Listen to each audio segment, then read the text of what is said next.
know that if you're in a car accident, that definitely the faster you're driving, the faster your body is going to stop when that car crashes, and the more likely you're going to be seriously injured. However fast your car was going, that's how fast your body was going. And when you hit another car or a tree or the median or the guardrail, and your car stops suddenly, your body is still moving at the speed you were going. So in patients that come into the trauma room after a vehicle collision, we'll see a range of any type of injury. The most significant ones we'll see are head injuries, bleeding in the brain, skull fractures. We'll see spine injuries, so potentially anywhere in the spinal cord, and those can lead to paralysis. We'll see injury anywhere within the chest and abdomen, which can be bleeding, broken ribs, ruptured organs, and then we'll see extremity injuries. We'll see broken limbs, dislocations, and in a lot of these type of collisions, we'll see a combination of all of those injuries. I know that a significant number of the accidents we see, the driver coming in was impaired. Still a surprisingly high number, given how much public focus has been put on that. You would think that nobody would do that anymore, but I'm really surprised when the traumas come in, and we still see that there are a significant number of drivers that drive while impaired. So what I would say to young people in the teens or people in their 20s regarding cell phone use and driving, it's a significant risk for being in a car accident and again being seriously injured. When you look down at your cell phone, even for 5 seconds, it's the same as if you just lost your vision for 5 seconds. Again, just be smart when you're driving, and it's not smart to be on or using your cell phone because you're completely distracted. Overall, the mortality has slowly been coming down, but I can tell you we still see many traumas at our trauma center here. Most of them are still motor vehicle collisions. That's still the most common by far, the cause of traumas. And despite how much safer cars are becoming, I think people should realize that no car is going to be equipped to be safe enough to prevent death 100% of the time or to prevent serious injury.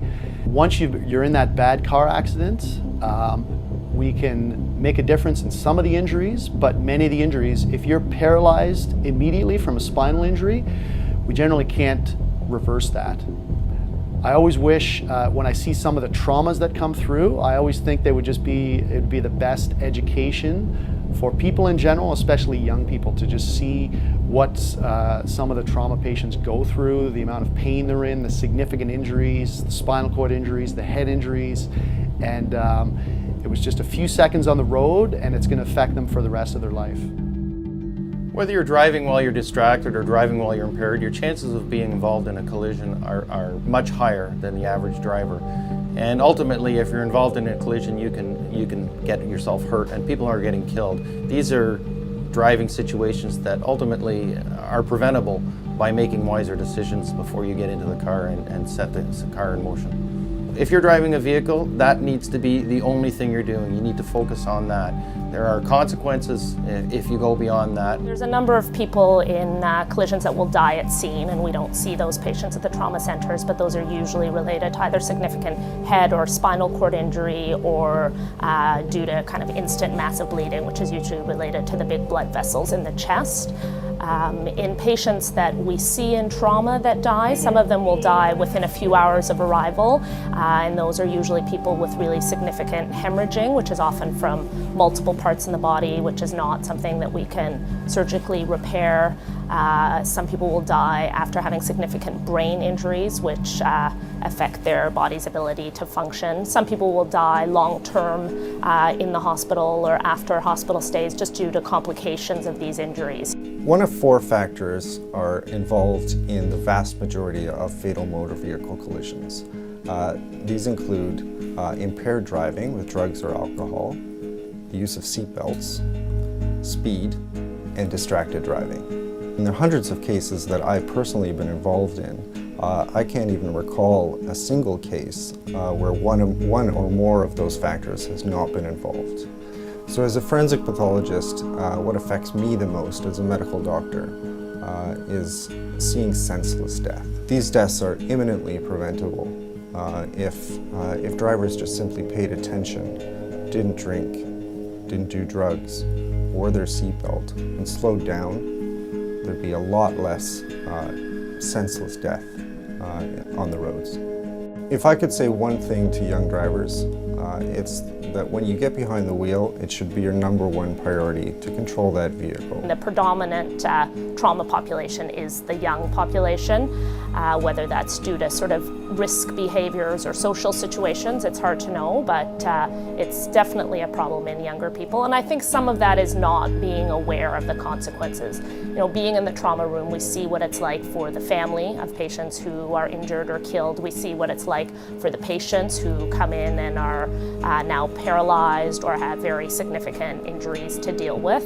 So we see that outcome. And I think young people, when they're driving and are distracted or under the influence, don't recognize the outcome that their actions can have, how much that can affect both their own personal health and safety and the people in their car, but the stranger on the street, the person walking across the road, the car in front of them, you know, and it's something that will change their life forever and is something that you really won't be able to live with yourself if you do. You look at a text, you have a few beers, and then you get in the road and you kill somebody, you're never gonna get over that.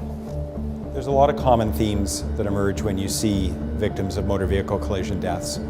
There's driving too quickly, there's driving distracted, there's driving impaired, and there's inattention to the road when they're driving.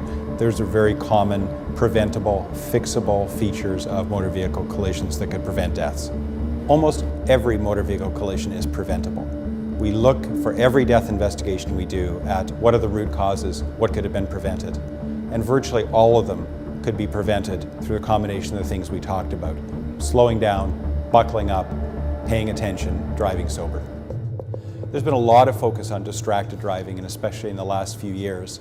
And I think there's some really, really strong evidence of the negative effect of distracted driving and texting and emailing while driving and using cell phones. We know that the OPP have said there have been 83 deaths on Ontario roads in the last year from people that can directly be related to distracted driving. The effects of these distractions, just the momentary distraction it takes while driving a car, it may not seem like very much, but when you're going 30 meters every second at highway speed, it doesn't take very long before you're in a situation you can't get out of. One of the hardest parts of our job as coroners and as medical professionals is interacting with families after a tragic death has happened. So these are often young people who are, out for a night of fun, and a few hours later, after being home with their family are getting a knock on the door from the police with some absolutely unimaginable news. And the effect on families from these preventable motor vehicle collisions can't even really be described. So it's not just yourself you need to think about. You need to think about the people who care about you and who want you home safe. My sister was killed in a car accident 26 years ago. It was May 24th weekend. We're not sure of what the cause of her accident was, but we do know that she suffered injuries that were catastrophic and related to the fact that she was not wearing a seatbelt at the time. She lived 5 days in a hospital, and we had to take her off life support. It's hard to believe when a doctor can actually tap you on the shoulder and tell you that your sister's brain dead. And then as a family to come together and make a decision to take them off life support. And then in the future, trying to come together and knowing that that person's never going to be in your life again. It never goes away. Never goes away. What I can say is sitting in a hospital room with somebody that has catastrophic head injuries and the injuries to their body, you'll never forget that. You can't erase it from your mind. It's there forever. It's imprinted, absolutely imprinted. It didn't need to happen. If she had actually put that seatbelt on, she'd be alive. She'd be alive today.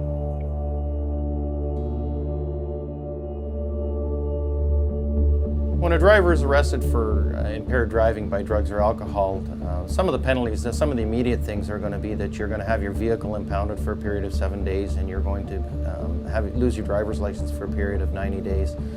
Once that goes through the court system and you get convicted, you're going to have a minimum of a $1,000 fine and anything ranging up to life imprisonment based on the severity of the reasons you're stopped, whether it's a roadside stop or you could have a collision and somebody dies. There are penalties, as we know, the legal penalties, but of course the real consequences are when people die, and it devastates people and their families, and everybody gets hurt. Aside from the legal penalties, there are consequences if you're driving while impaired or if you're driving while distracted. And these consequences can range from minor injuries to life-altering injuries to even death, not only to yourself but to other people who share the roadway with you, pedestrians, other motorists.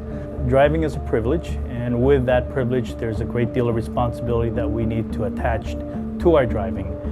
We need to be cognizant of where we are, what we're doing. Our attention has to be focused on just what we do as drivers. And in the end, we have to remember that there's a couple of thousand pounds of metal that we are in control of, and that in itself deserves our full attention when we do operate a car. Driving is a very serious responsibility, and you must treat it so. If you're driving a vehicle, that must be the only task you dedicate yourself to. If you are impaired by alcohol or impaired by drugs or distracted by such things as cell phones, there's very serious consequences to that type of action, and people can actually get hurt and killed. These are injuries and collisions that are preventable and predictable, and you need to take that responsibility seriously. Driving's a privilege and it's a responsibility, and it's challenging. Even if you learned how to drive and you think it's easy and you think it's fun, it requires focus. There are distractions. People can run in front of your car, or cars can suddenly turn in front of you that you don't have control of. And if you're distracted by your cell phone ringing, by your friends laughing in the car, by having had a few drinks, you're going to get in an accident. And we don't want to see you here in the trauma room. You don't want to be part of this. You don't want to put somebody else in the trauma room. This is something that you'll have to deal with for the rest of your life, and it's not worth it. You get behind the wheel of that vehicle, just pay attention. It should be your number one priority to keep control of that vehicle and avoid a fatal collision. So the advice I'd give people is, go out, have a good time, but be safe, make good choices. Remember to plan ahead. So if you're going to be out and you're going to be partying and not in a condition to drive your vehicle home, then plan to have someone else drive who is sober. Plan to take a taxi. Plan to crash on someone's couch. Given the choice between staying over at someone's place and crashing on their couch overnight, or spending the night in one of these drawers back here, I know which one I'd pick. What I would tell to young drivers that might be watching this right now, you've got your whole life ahead of you. Don't change that with one bad decision, or all it takes is a few bad seconds on the road. I think whenever you get behind the wheel, it's a responsibility for yourself, for anybody in your car, for anybody else on the road. And so you should be in the proper shape to drive, the right state of mind, and not under the influence of anything, not sleep deprived, because it really just takes a few seconds to change your whole life.